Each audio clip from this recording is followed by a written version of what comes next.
पिछले 3 महीनों में 100 से ज्यादा चाइनीज ऐप्स बैन करने के बाद इंडिया ने आज दूसरे 118 चाइनीज ऐप्स बैन कर दिए और इस बार बैन किए गए ऐप्स में पबजी मोबाइल भी शामिल है। चाइनीज ऐप्स पर तो सरकार की जो डिजिटल स्ट्राइक है वो पहले से चल रही थी, लेकिन यहाँ पर लोग सवाल कर रहे हैं कि आखिर पबजी को क्यों बैन किया भाई, वो तो चाइनीज गेम नहीं है बल्कि South Korean firm Blue Hole PUBG के ओनर हैं।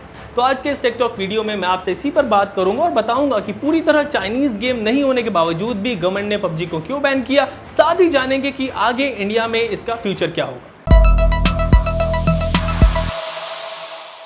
एक्चुअली जब गवर्नमेंट ने जून में 59 चाइनीज ऐप्स बैन किए थे, तभी से यह खबर आ रही थी कि पबजी पर भी गवर्नमेंट की नजर है और पबजी जो है वो गवर्नमेंट के रडार पर है और उस पर भी गवर्नमेंट बैन लगा सकती है। लेकिन काफी दिन तक जब कोई एक्शन गवर्नमेंट ने नहीं लिया तो लगा कि भाई ये गेम बच जाएगा क्योंकि ये 100% चाइनीज गेम नहीं है। लेकिन ऐसा नहीं हुआ और आखिरकार पबजी भी फाइनली बैन हो गया। पर लोगों को जो सवाल सबसे ज्यादा परेशान कर रहा है वो ये कि साउथ कोरियन ओरिजिन होने के बाद भी पबजी क्यों बैन हुआ है।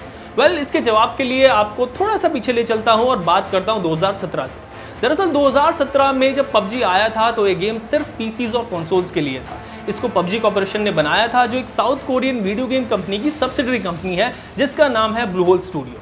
यानी पबजी जो पीसीज और कंसोल्स के लिए आया था उसको साउथ कोरियन फर्म ने डेवलप किया था। पर जब पबजी काफी पॉपुलर हो गया और उसने काफी ज्यादा कमाई कर ली, तब चाइना की गेमिंग कंपनी टेंसेंट गेम्स गई ब्लू होल के पास और कहा कि भाई हम पबजी को चाइना में पब्लिश करना चाहते हैं। और फिर दोनों फर्म्स के बीच एक एग्रीमेंट हुआ और बाद में टेंसेंट गेम्स ने पबजी को चाइना में पब्लिश किया और साथ ही इसका मोबाइल वर्जन पबजी मोबाइल भी डेवलप किया। और उसके बाद टेंसेंट गेम्स ने ब्लू होल में 10% स्टेक भी खरीद लिया। यानी ब्लू होल और टेंसेंट गेम्स एक तरह से पार्टनर हो गए। यहाँ पर आप ये याद रखिए कि PUBG for PC and consoles PUBG corporation ने डेवलप किया था, पर पबजी मोबाइल की जो डेवलपर हैं वो चाइनीज फर्म टेंसेंट गेम्स हैं और डेवलपर चाइनीज होने की वजह से ही पबजी चाइनीज गेम कहलाया और यही वजह है कि ये गवर्नमेंट के रडार पर आ गया और उसको बैन कर दिया गया।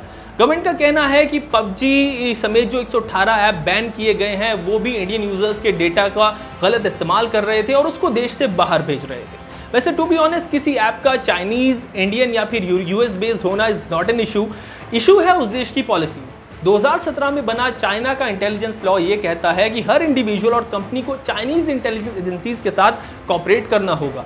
यानी अगर चाइनीज गवर्नमेंट चाहे तो चाइनीज ऐप्स पर मौजूद दुनिया के हर यूजर का डेटा हासिल कर सकती है और उसको अपने फायदे के लिए इस्तेमाल कर सकती है। और साइबर सिक्योरिटी एक्सपर्ट्स ये भी कहते हैं कि चाइनीज गवर्नमेंट ऐसा ऑलरेडी कर रही है।